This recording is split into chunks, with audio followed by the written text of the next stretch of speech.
If you're struggling to get 3 stars at Town Hall 14, we'll break down the top 5 best attack strategies you need to be using right now. Kicking us off at number 5, we have the Queen Charge Hybrid, still a relatively strong strategy all these years later. First things first, we want to start by funneling. We're going to use Super Barbarians in order to remove buildings since they're pretty cheap and they definitely can do a lot of work. Of course, you can still use Sneaky Goblins or even Baby Dragons since they still provide roughly the same value. Other than this, you're going to use your Archer Queen, couple balloons to look for Seeking Air Mines, and you want to use your healers. Since you want to be able to deal with the enemy CC, you want to use a poison and a rage spell to help your queen. The rage spell is there to keep your queen alive, and the poison is there to slow the enemy CC troops down. Other than this, you want to sprinkle in balloons to look for any Seeking Air Mines deeper in the base, using a super wall breaker to get even deeper, and this is going to establish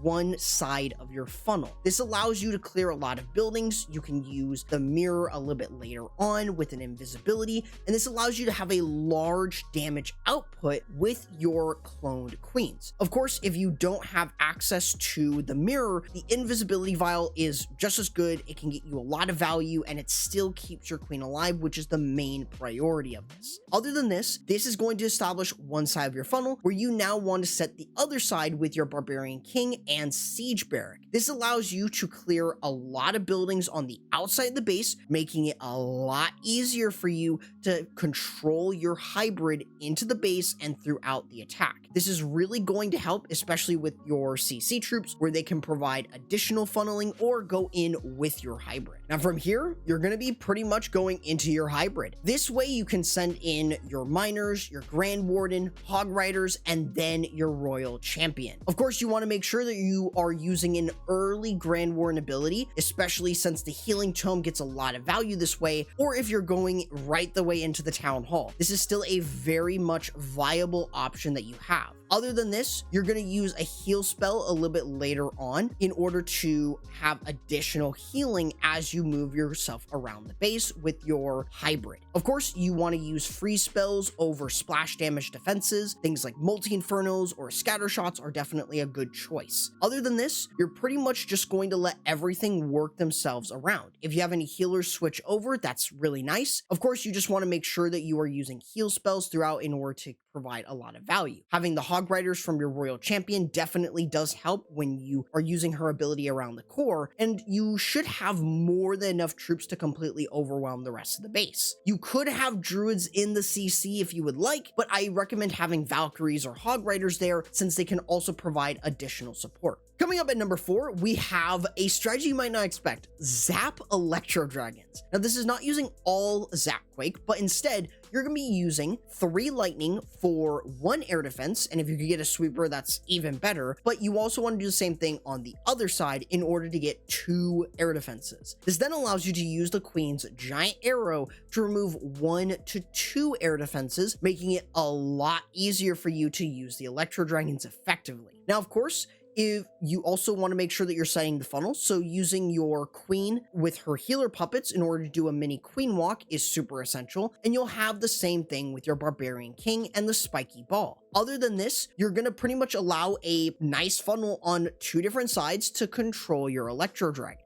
Additionally with this, if you do remove only 1 air defense with the giant arrow, leaving 1 up, you could always use your Electro Dragons to go right the way in towards it, and maybe even bring an Ice Hound to provide extra tankage, giving you a lot of flexibility. With that said, you can now have your Electro Dragons start moving in, and if they're just clearing some trash buildings, you don't have to use any spells or any ability or anything. But as you get a little bit deeper in, you're going to start pushing them into the base with the Rage spell, alongside using the Grand Warden's Eternal Tome and Healing Tome in order to provide a ton of support. You also have the Battle Blimp to go and remove the Town Hall, so you do want to have a Rage spell ready for them, alongside maybe even having a Rage spell for the Electro Dragons to get some massively good chains. This allows you to remove the Town Hall with something like a Yeti Blimp, which then also just allows you to path away into the Town Hall and throughout throughout it and maybe even moving away from the Town Hall poison. Other than this, you're pretty much going to be able to 3-star with a ton of Electro Dragons still up, and additionally having the Royal Champion on the back end of the base to move around. This is really going to help you tenfold, and pretty much you really won't need the Royal Champion to stay up for the entire duration, since the Electro Dragons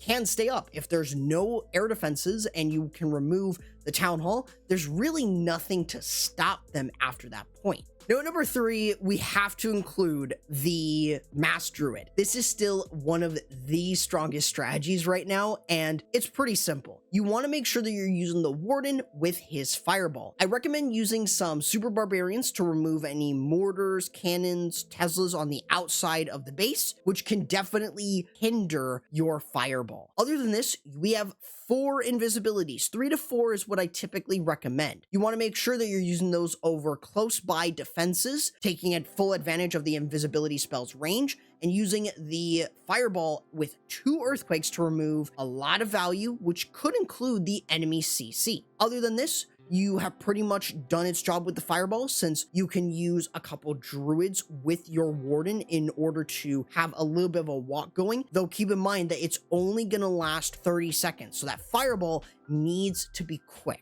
Pretty much from here, it's time to start your Mass Druid. Pretty much what you're going to do is you're going to break in, possibly using something like a Super Wall Breaker, and setting the funnel with your Barbarian King and the Siege Barrack. This way you can start moving in and sprinkle in your Druids 2 at a time roughly every so often, so you can have full healing as you move through. Especially having the Rage Gem really helps here. Other than this, you're going to kind of just let everything work themselves around. You have jump spells to get into additional compartments, which really does help, and as you continue to work yourself around, you have rage spells at the ready. It's really important in this situation to definitely have the mirror, since the additional DPS from your queens is just insane, and it really does help strategies like this. As you start to move in deeper, you have your back-end Royal Champion being used a bit away from your heroes as you continue to work yourself around, but you're able to get massive value while your Royal Champion is clearing out back-end defenses.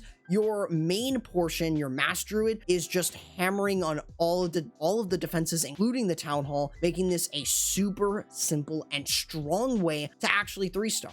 At number 2, we needed to include some type of Hydra for you air spam lovers. This is one of the best strategies. Pretty much, you're going to start off by setting the funnel. You could use Electro Dragon on one side, but you're using the Queen with her giant arrow on the other. You can have your King on the side where you have the Electro Dragon if you want, or you don't even have to use the E-Drag at all. You would use your Barbarian King on one side and the Queen with her giant arrow on the other. Otherwise, this is basically going to remove 1 to 2 air defenses, which is super helpful. If you can remove any sweepers, that's even better. But the entire focus here is setting up funneling for your Hydra portion. Pretty much from here, you're going to be spamming in your Hydra after the funnel has been set. You're going to use your balloons, dragons, and dragon riders with the Grand Warden to start moving into the base. It is really important in this situation that you use an early rage, and you just want to delay onto your Warden ability until a bit later on. This way you can get full value, especially as your blimp gets deeper into the base. Other than this, you're going to kind of let your dragons and dragon riders do their own thing while you have your 2 clone spells alongside a rage spell, which is going to help your balloons. This way they can get a lot of additional value and look for any traps in the process. Other than this, your dragons, your dragon riders, and of course the Royal Champion on the back end should be able to steamroll through. This is why this is one of the top tier strategies right now, and with the double clone balloons, it is really difficult to stop for super strong 3-stars. And of course, at number 1, we have to include one of the strongest strategies in the game, which is the Fireball Super Witches. This strategy is really dang simple. All you want to do is start with the Grand Warden. You want to use him to clear out some outside buildings, which definitely is going to help with your invisibility spells, but you also want to make sure that you're using the Fireball to remove something like block the enemy CC or buildings around the town hall, allowing you to remove the town hall with the Grand Warden. Other than this, you want to use the earthquake spells in order to do some damage and use your invisibility spells on close by defenses in order to remove them, alongside possibly removing the CC and removing the town hall with the Grand Warden Walk. Other than this, you are setting up one side of your funnel with the Warden Walk and the Fireball. Now you want to use your Siege Barrack and your Barbarian King to clear the other side. This is pretty self-explanatory, as it's going to allow you to have a nice path right in between for your super witches. Pretty much from here, you'll then start sending in your super witches. I definitely recommend using your queen to lure over the warden, and then this way you can have your super witches start moving in, and you just want to be patient with everything. Have that super wall breaker to go right the way in perfectly, especially if there is a defense in its own compartment in front of them. That way you can start moving in. You have jump spells to work yourself throughout the base, and rage spells to provide a lot of support for your druids and for your super witches and big boys to do massive damage.